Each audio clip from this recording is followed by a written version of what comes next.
noite, gente.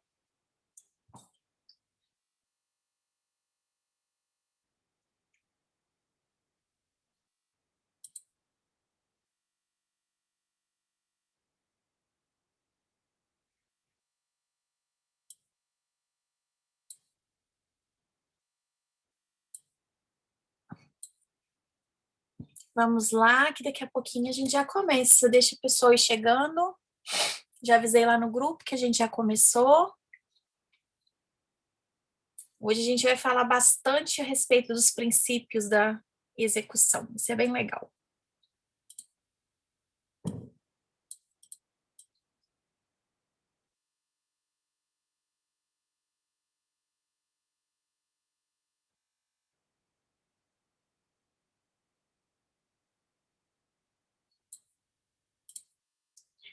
Vamos começar então, gente. Boa noite, gente. Que bom que vocês estão aqui. Essa noite chuvosa. Bom, eu já coloquei lá no SF Web a nossa primeira aula de semana passada, tá? Coloquei lá também o nosso cronograma, aquele cronograma que eu apresentei para vocês aqui na semana passada também, eu já coloquei para vocês lá no SF Web. E já estão disponíveis para vocês também com data todas as aulas que nós teremos ao longo do semestre. Pode ser que haja alguma alteração em alguma data, tá, gente?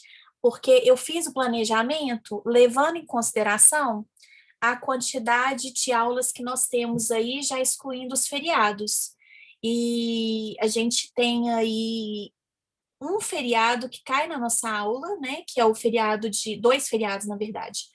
A gente tem o feriado da Semana Santa, que cai numa quinta, e é quinta, sexta, né? Quinta e sexta. E a gente tem o feriado de Corpus Christi, que cai também numa quinta. Então, eu levei em consideração isso na hora de eu fazer lá o nosso cronograma, tá, gente? Vocês vão observar isso. Como a gente não vai, as avaliações suplementares, elas são todas numa data, né? Então, não vou ter que disponibilizar nenhuma data para avaliação suplementar, que é muito bom, porque aí a gente fica mais tranquilo. Como eu falei para vocês, a nossa matéria é grande, mas eu já fiz a organização para que a gente tenha ela de forma tranquila ao longo do semestre. Tá? Depois vocês dão uma olhadinha lá no SF Web, ver se está tudo certinho, viu, gente? Qualquer dúvida que vocês tiverem, pode me chamar. E hoje, como a gente havia começado a falar a respeito da matéria, hoje a gente vai falar um pouquinho a respeito dos princípios aí da execução, tá? Na aula passada, gente, eu expliquei para vocês como que era o processo de execução e como que ele ficou, principalmente essa parte relativa ao cumprimento de sentença. E aí, na oportunidade, então, na semana passada, eu expliquei para vocês que antes a gente tinha muito pouca efetividade com relação, por exemplo, a uma execução de uma sentença. Por quê?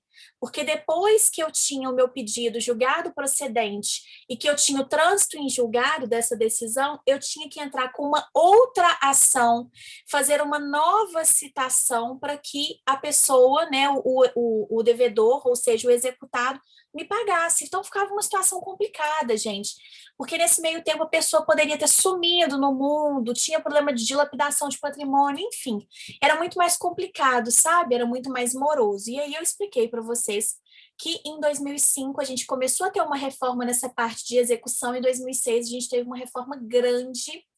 E aí o que aconteceu foi o seguinte: a gente tem fases no processo, a gente tem a fase do processo de conhecimento, né, gente? Que a gente tenha lá a fase instrutória, a fase postulatória, bonitinha, a fase postulatória para começar, a fase instrutória, a fase decisória, aí sentenciou o processo, caso haja aí, gente, desejo da parte de recorrer, caso ela tenha interesse recursal, a gente entra na fase recursal, certo? Acabou a fase recursal, o processo transitou em julgado. Se, por exemplo, gente, aquele processo, vamos supor que a ação tenha sido uma ação de indenização por danos morais, tá? E o Túlio obteve uma sentença de procedência do pedido dele. Ele moveu uma ação em face do Emanuel, tá? E ele obteve uma sentença de procedência do pedido. E o Emanuel, até o presente momento, não procurou o Túlio para efetuar o pagamento dessa indenização. Então, o Túlio, visando receber o valor dessa indenização, ele vai dar início agora à fase de cumprimento de sentença, que é uma fase no processo. Ou seja, gente, já que é uma fase de um processo que já existe, é necessária nova citação? Não. Simplesmente o que vai acontecer é o Túlio será intimado para efetuar o pagamento do valor devidamente corrigido com juros e correção monetária, tá? Devidamente ali ajustado com os juros e a correção monetária. O que vai acontecer é isso. Então, ele simplesmente será intimado. E a gente vai ver, tá? Um pouquinho mais para frente, a gente vai ver como é que é essa questão dessa intimação. Se essa intimação ela é pessoal, se essa intimação ela pode ser feita na pessoa do advogado, tá? A gente vai ver a respeito disso. E aí, então, gente, já que a gente passou a ter aí a fase de conhecimento, né, a fase de, desculpa, de cumprimento de sentença como uma fase do processo, né, depois que a gente tem aí o processo de conhecimento, a gente teve a fase recursal eventualmente, processo transitou em julgado, e aí agora a gente entra numa fase de cumprimento de sentença, a gente fala que o processo ele se tornou um processo sincrético, houve o sincretismo processual, tá? Então, todas as vezes que vocês ouvirem falar em sincretismo processual, vocês têm que se lembrar o seguinte: o que quer dizer esse sincretismo processual? Quer dizer que a fase de execução nos títulos executivos judiciais ela é simplesmente uma fase processual, ela é a continuidade de um processo que já existe. Teve o processo de conhecimento, teve a fase recursal, e agora, então, a gente entra aí na fase relativa ao cumprimento de sentença, que seria a fase executiva, tá? Isso apenas em relação aos títulos executivos judiciais, porque com relação aos títulos executivos extrajudiciais não há nenhum processo anterior, tá? O que acontece é a emissão de um cheque, de uma nota promissória, de uma duplicata, de uma debenture, de um contrato que foi assinado pelas partes por duas testemunhas. O que acontece, gente, é a formação de um título executivo extrajudicial, sem a participação do judiciário, tá? E aí, então, se esse título, gente, não for devidamente pago, se ele não for devidamente cumprido, então, aí, nesse caso, eu vou ter que ingressar com uma ação de execução. Aí é um processo de execução. Tem citação, todos os requisitos da petição inicial, tudo bonitinho. Tá, gente? Então, essa é só uma introdução da matéria para poder aí situar vocês naquilo que a gente vai estudar ao longo do semestre. Expliquei também, gente, que seria extremamente importante vocês darem uma lembrada em direito das obrigações. E eu vou reforçar isso, tá?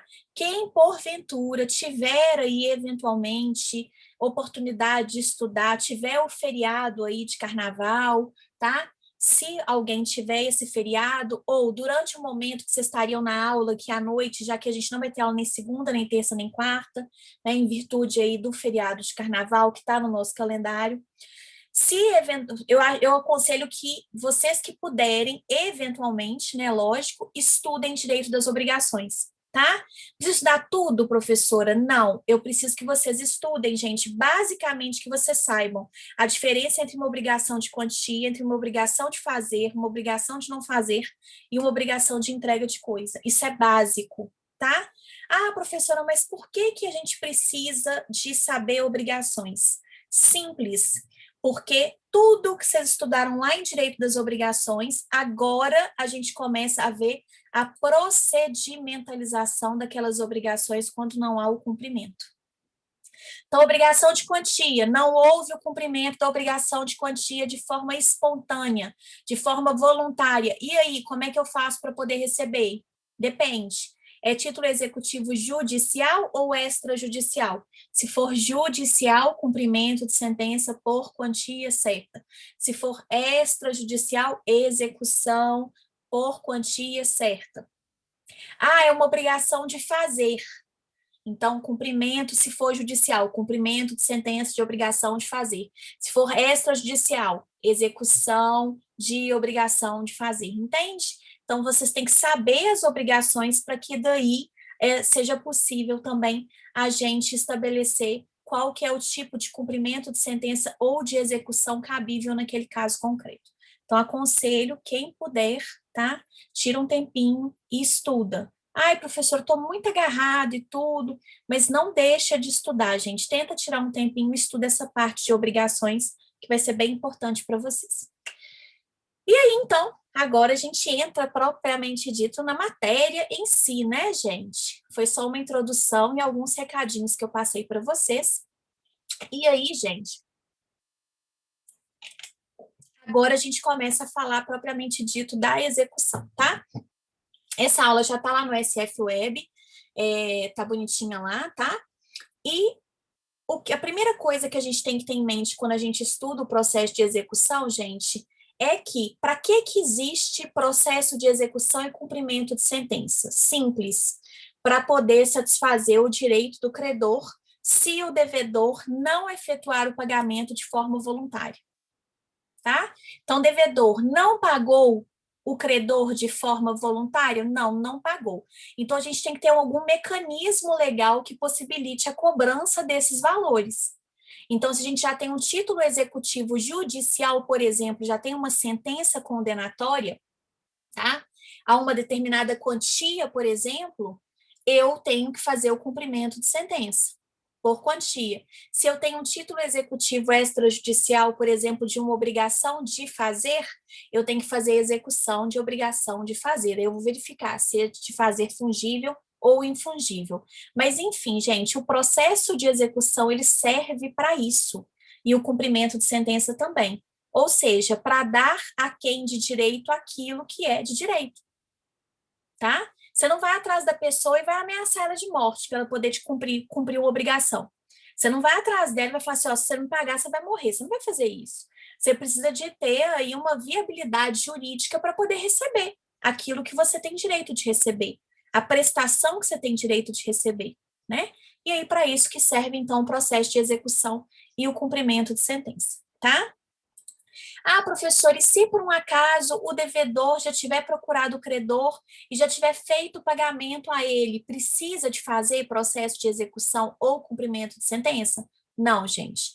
Se a obrigação já tiver sido voluntariamente satisfeita na sua totalidade, não é necessário, obviamente, né, fazer nem cumprimento de sentença nem execução, tá? É só se não houver aí o cumprimento da prestação que será necessário, você vai ter que recorrer ao judiciário para poder, né, buscar os seus direitos, tá?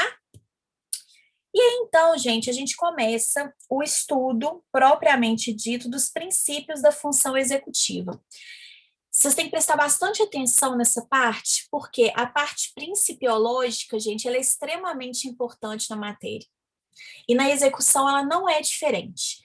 E é uma sequência lógica de fatos. Eu vou falando para vocês os princípios e vocês vão ver que vocês conseguem enxergar ele dentro de uma situação concreta. Olha só. O primeiro princípio, ele é chamado de princípio da patrimonialidade. Ele diz o seguinte, que toda execução é real. O que quer dizer isso, gente? Que a atividade executiva ela recai em cima do patrimônio do devedor e não em cima da pessoa do devedor, tá? E aí vocês vão se lembrar lá do direito das obrigações, quando vocês começaram o estudo da matéria, o professor deve ter explicado para vocês que lá na Roma antiga, tá? Era comum, quando a gente tivesse o descumprimento de uma obrigação, que aquela pessoa que descumpriu a obrigação se tornasse escravo da outra. A pessoa ela pagava com a própria liberdade, gente, tá? Pelo descumprimento da obrigação. Com a evolução dos tempos e com também a valorização do princípio da dignidade, gente, o que foi que começou a acontecer? Essa responsabilidade, ela passou da pessoa, tá? Do devedor para o seu patrimônio. O que foi muito bom, gente, porque patrimônio passa de pessoa para pessoa. Quando o próprio devedor morria, quando a gente fazia aí, né, a obrigação, a incumbência da obrigação era da pessoa do devedor, se o devedor morresse, gente, morreria com ele aí aquela obrigação. E quando a gente transfere isso para o patrimônio, você né, acaba fazendo com que, na ausência do devedor e na existência de patrimônio, a obrigação possa continuar sendo paga. É possível que ela possa ser recebida, então, pelo credor, tá? Não sei se vocês já ouviram falar a respeito disso, imagino que sim, né?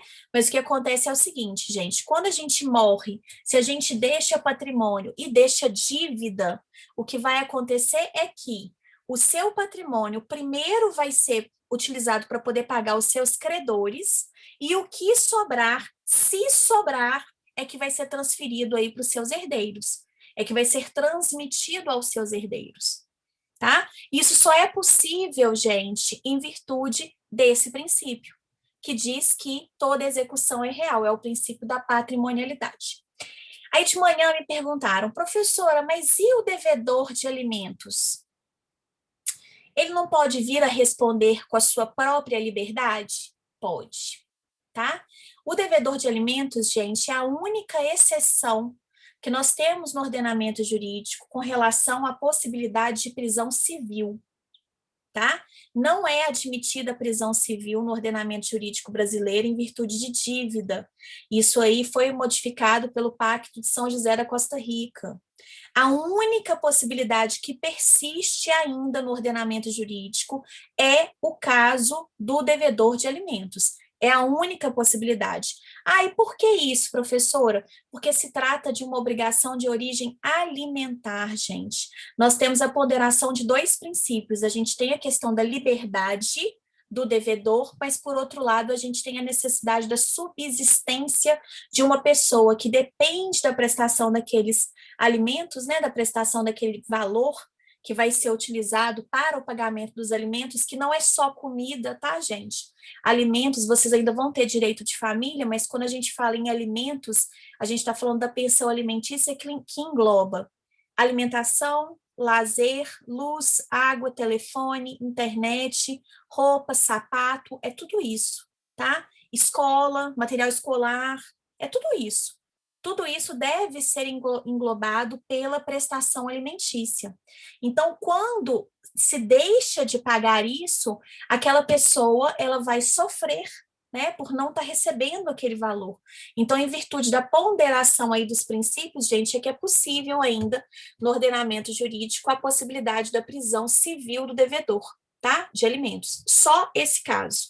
Essa é a única exceção que nós temos.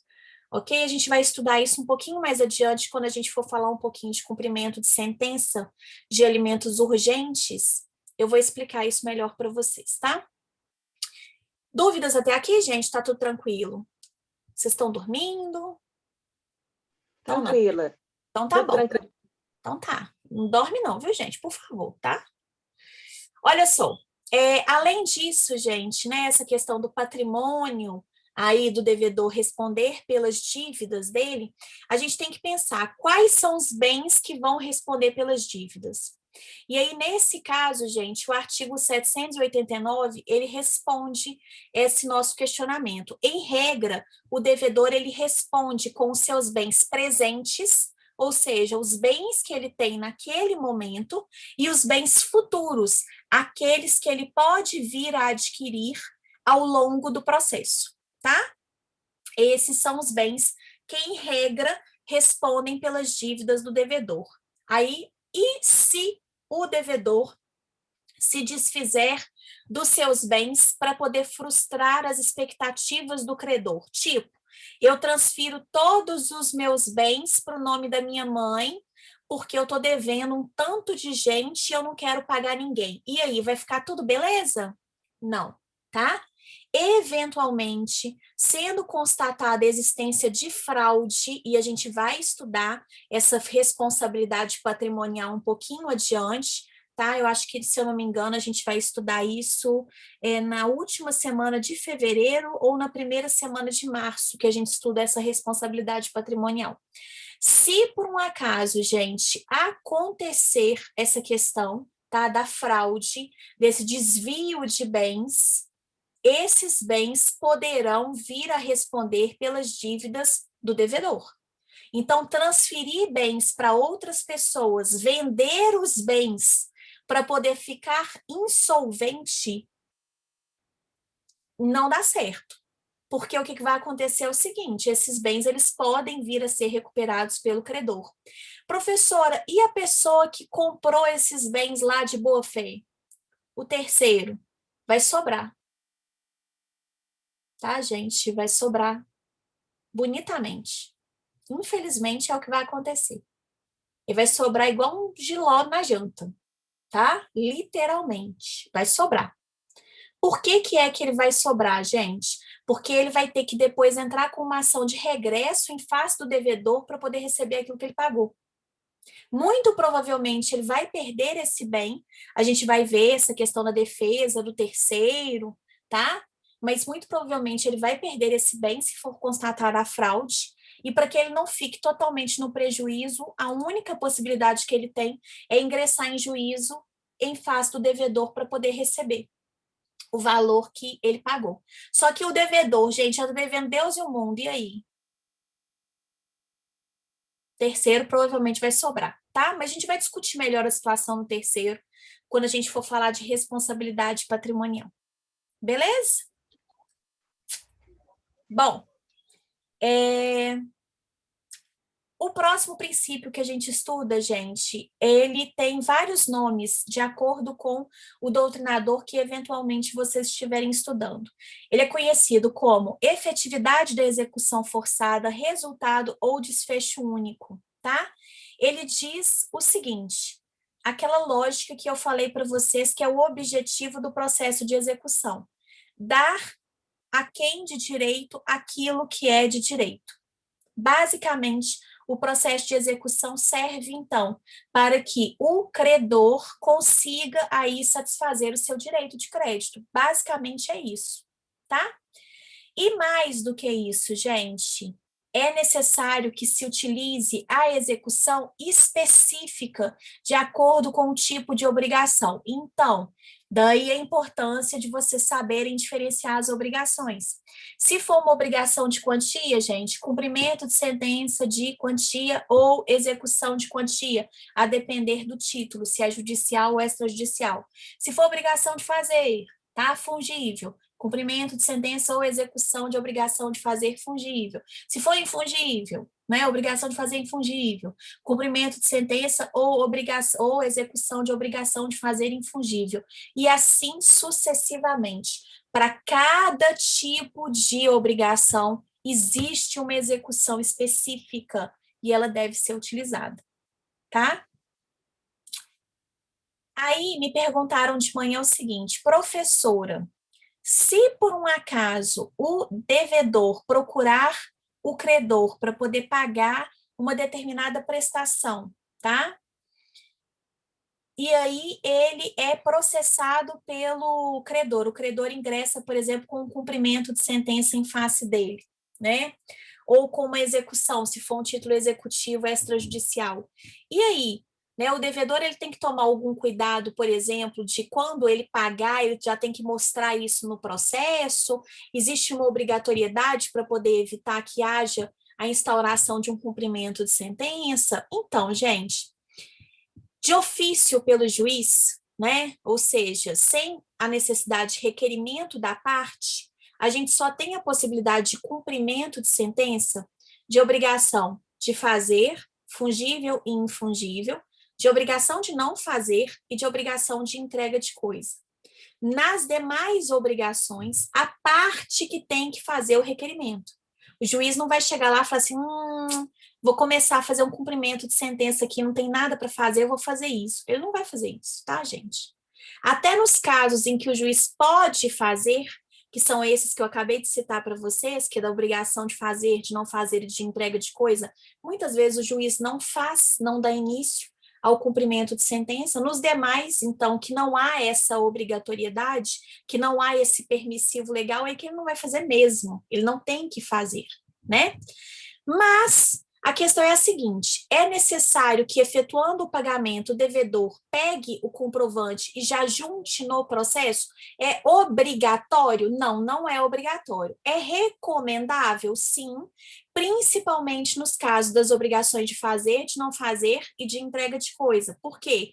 Porque nesses casos o juiz ele pode, de ofício, dar início a esse cumprimento de sentença. E aí, se você já está lá com o documento, né, que comprova que você efetuou o pagamento da prestação juntado no processo, o juiz não vai dar início ao cumprimento de sentença, tá? Mas existe uma obrigatoriedade de que isso seja feito? Não, não existe. É recomendável que isso seja feito? Sim, para poder evitar qualquer tipo de dor de cabeça posterior, levando em consideração que, infelizmente, existem muitas pessoas de má fé, é recomendável sim, tá, gente? É recomendável sim, mas não é obrigatório, tá? O próximo princípio que a gente vai estudar é o princípio da menor gravosidade da execução para o devedor, tá? É o princípio do menor sacrifício possível para o executado. O menor sacrifício possível aí do executado.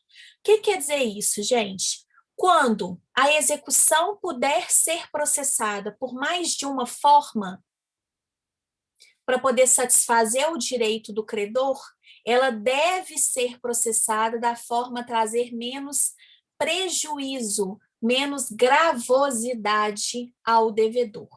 Uma coisa que vocês têm que ter em mente, gente, é o seguinte: processo de execução, processo em geral, tá? Mas principalmente processo de execução. Processo de execução não é máquina de lavar roupa suja, tá? Tem gente que acha que processo é máquina de lavar roupa suja, né? E acha que ali vai ser o meio de vingança da pessoa. Pega o processo e acha que vai se vingar através dele, entendeu? Processo não serve para isso, tá, gente? Embora muita gente ache que serve, né? E acaba utilizando o processo com essa finalidade, mas o processo ele não serve para isso. E fica muito claro quando a gente estuda esse princípio.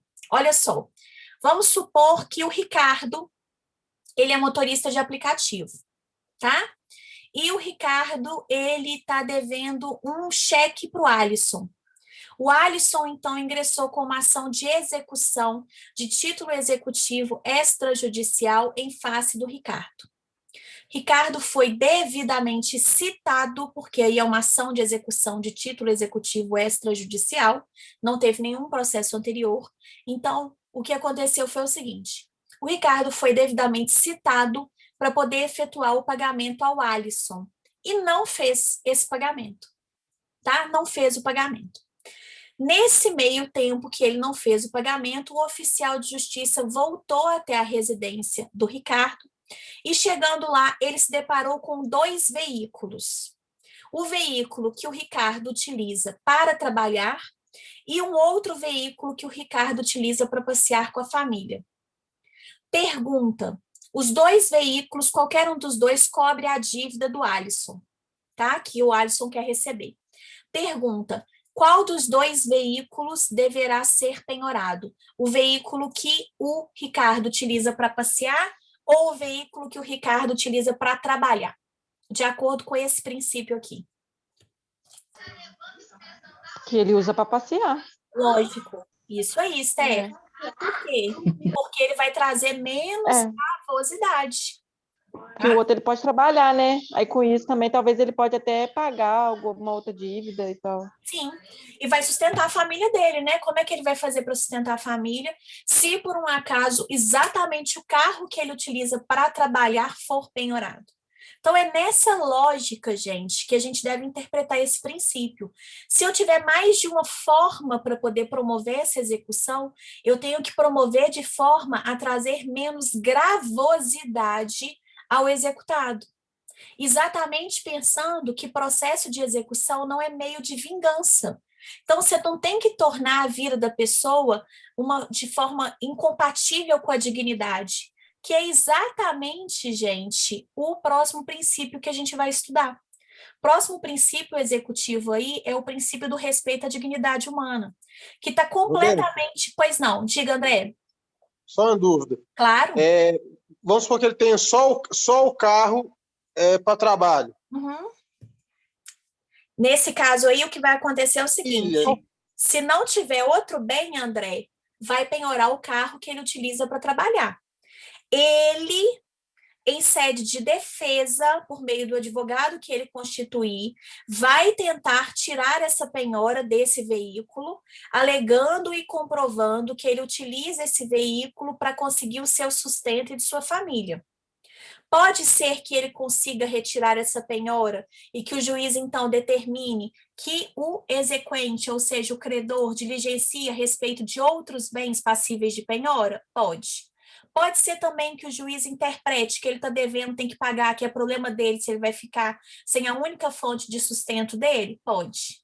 Então, assim, penhorado vai ser. O oficial de justiça não vai negar a penhora, tá? Ele vai penhorar o veículo. E aí cabe, então, ao executado alegar e comprovar que, se aquele veículo for penhorado, ele vai trazer para ele um dano gravíssimo, porque ele não vai conseguir se sustentar e sustentar sua própria família. E aí, a critério do juiz, essa penhora, ela vai permanecer ou não. Entendi. No caso, essa gravosidade aí, por exemplo, ela não pode atingir terceiros, por exemplo, os filhos ou a esposa? Tem essa lógica? A gente não pensa neles, não. A gente, assim, quando a gente fala da gravosidade, a gente leva em consideração apenas a pessoa do executado. A gente não analisa o conjunto da obra, não, tá? Então, assim, são critérios bem objetivos, sabe, André?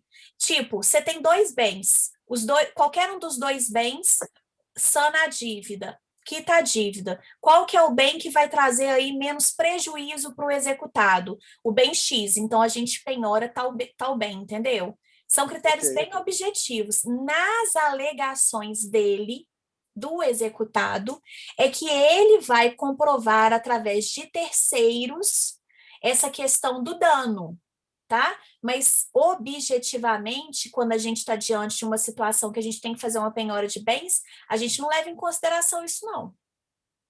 Ok. Tá? É até bem triste. Depois a gente vai estudar, gente, quando, por exemplo, a pessoa ela não deixa o oficial de justiça entrar na casa dela, né? Ela se esconde, tá? Esconde os bens, e aí pode acontecer, então, do oficial de justiça pedir ordem de arrombamento, e aí essa ordem de arrombamento vai ser cumprida por 2 oficiais de justiça, com reforço policial, arrombando porta, janela, qualquer obstáculo. É muito triste, entendeu? Ah, e se tiver criança morando, professora, vai acontecer tudo da mesma forma. Então, assim, por isso que eu falei para você, que são critérios bem objetivos, entendeu? Essa questão da análise do terceiro, se vai se levar em consideração isso, objetivamente não. Entretanto, na defesa do executado, pode ser que essa análise do conjunto possa surtir efeito. Entendeu, Ok, André? obrigado. Entendi, foi claro. Beleza. E aí, falando então, gente, do princípio da dignidade, né?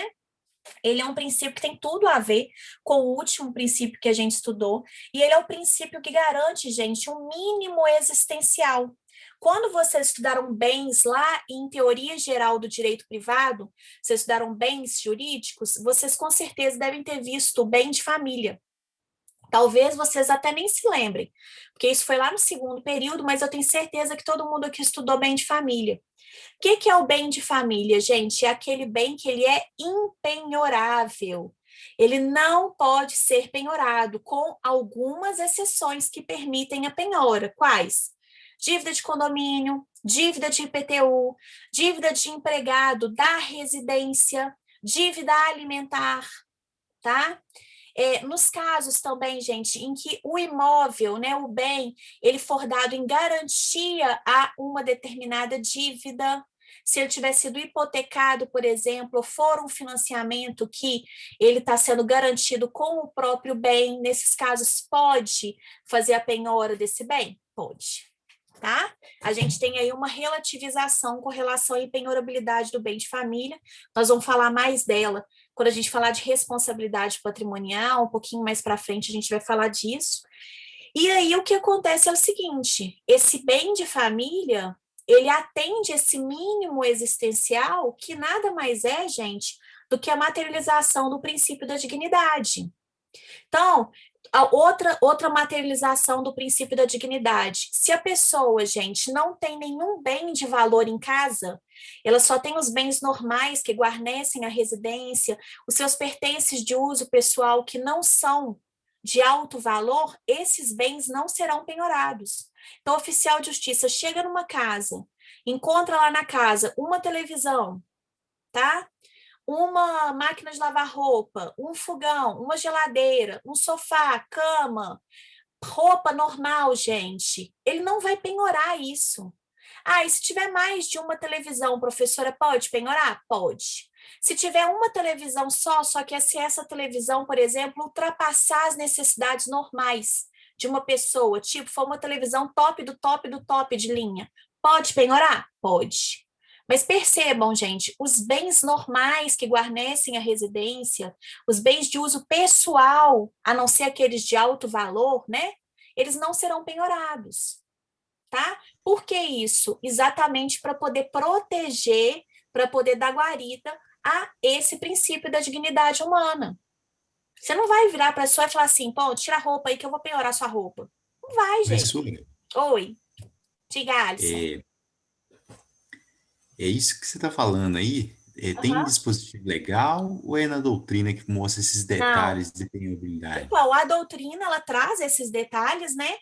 E a gente tem aí o artigo 833, que fala dos bens impenhoráveis, que a gente vai tratar a respeito de todas essas possibilidades, e a dignidade humana, que é tratada na Constituição, no artigo 1º.